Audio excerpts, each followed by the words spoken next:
राहुल गांधी की यात्रा जब यूपी में एंट्री करने वाली थी तो यूपी की सियासत में संभावनाओं का एक नया समीकरण आकार ले रहा था। समाजवादी पार्टी के राष्ट्रीय अध्यक्ष अखिलेश यादव ने जहां राहुल की बेहद तारीफ की, वहीं बसपा सुप्रीमो मायावती ने शुभकामनाओं का संदेश भेजकर यूपी के माहौल को गर्म कर दिया। लेकिन जब यात्रा में शामिल होने की बारी आई तो दोनों बड़े नेताओं ने इसमें शामिल होने से इनकार कर दिया। एक बड़ा सवाल उठता है कि विपक्षी एकता पर काम कर रही कांग्रेस के साथ ये दोनों बड़े नेता क्यों नहीं आए?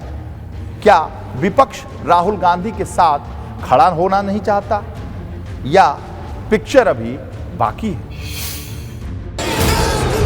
राहुल गांधी किसानों का नेता, राहुल गांधी मजदूरों का नेता, राहुल गांधी नौजवानों का नेता, राहुल गांधी नहीं करेगा, राहुल गांधी। भारत जोड़ो यात्रा के जरिए राहुल जब यूपी की सियासी जमीन को नापने निकले तो एक लक्ष्य विपक्षी एकता का मंच सजाने का भी था।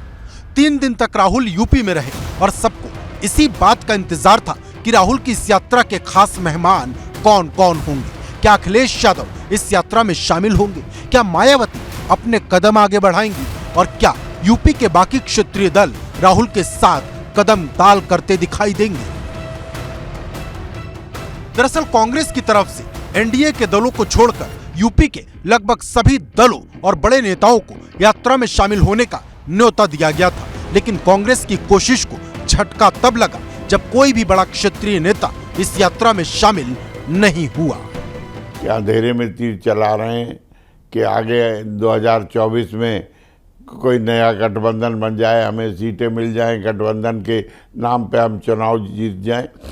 लेकिन कोई भी दल सफल नहीं होगा और देश में फिर से नरेंद्र मोदी के नेतृत्व में भारतीय जनता पार्टी की सरकार बनेगी, पूर्ण बहुमत की सरकार बनेगी। ऐसा नहीं है कि किसी को राहुल की यात्रा या कांग्रेस से बैर है। असल बात तो यह है कि कोई भी नेता या सियासी दल 24 के चुनाव को लेकर अभी से जल्दबाजी नहीं दिखाना चाहता। दोस्ती का हाथ सिर्फ राहुल ने ही नहीं बढ़ाया, अखिलेश और मायावती ने भी इशारों इशारों में बहुत कुछ संदेश दिया। अखिलेश न्योता मिलने पर एक चिट्ठी ट्वीट की जिसमें लिखा, प्रिय राहुल जी, भारत जोड़ो यात्रा के आमंत्रण के लिए धन्यवाद और भारत जोड़ो यात्रा की मुहिम की सफलता के लिए हार्दिक शुभकामनाएं।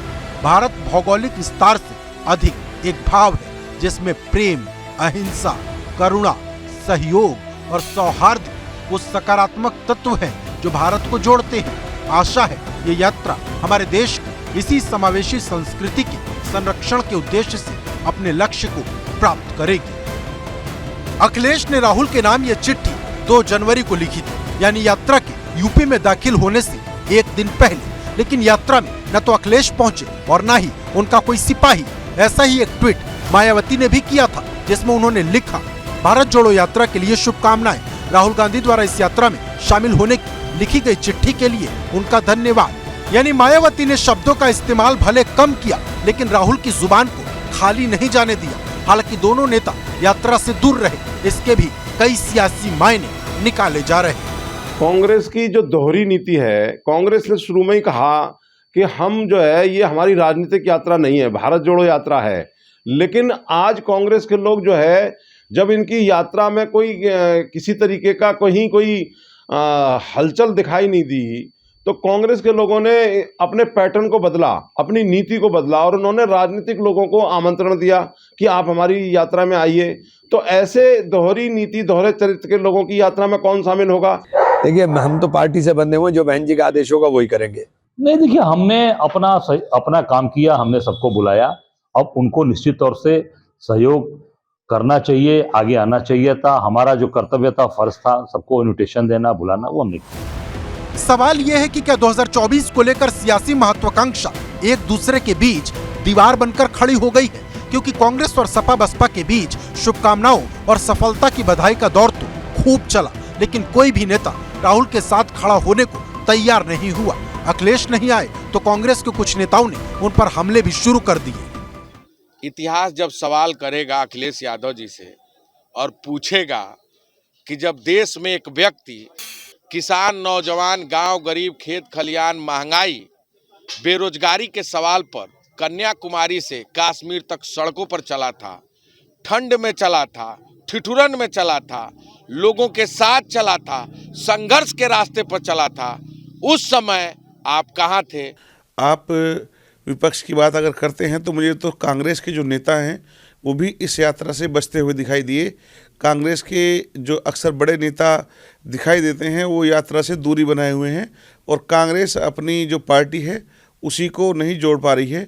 चाहे वो राजस्थान की बात हो या और प्रदेशों की बात हो, लगातार कांग्रेस में टूटने फूटने की और बिखराव की खबरें बाहर आती रहती हैं। नेताओं की जुबान और उनकी गठबंधन वाली रणनीति कब बदल जाए कुछ नहीं कह सकते, क्योंकि जिस अखिलेश यादव ने चिट्ठी में राहुल की भारत जोड़ो यात्रा के लिए दिल बहलाने वाली बातें लिखी थी, उन्हीं अखिलेश यादव ने कुछ दिन पहले भाजपा और कांग्रेस को एक जैसा बताया था।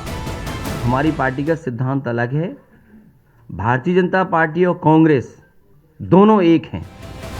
ये बात सच है कि कांग्रेस राष्ट्रीय राजनीति में विपक्ष के दूसरे दलों के मुकाबले अपनी बड़ी भूमिका चाहती है, लेकिन उत्तर प्रदेश की राजनीति में मुख्य विपक्षी दल की हैसियत रखने वाली समाजवादी पार्टी शायद इसके लिए तैयार नहीं, और तैयार वो बसपा भी नहीं, जो 2022 के विधानसभा चुनाव में ही कांग्रेस को गठबंधन के लिए मना कर चुकी है।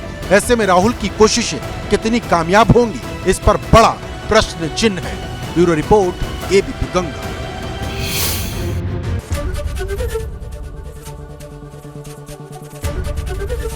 एबीपी गंगा, खबर आपकी, जुबान आपकी।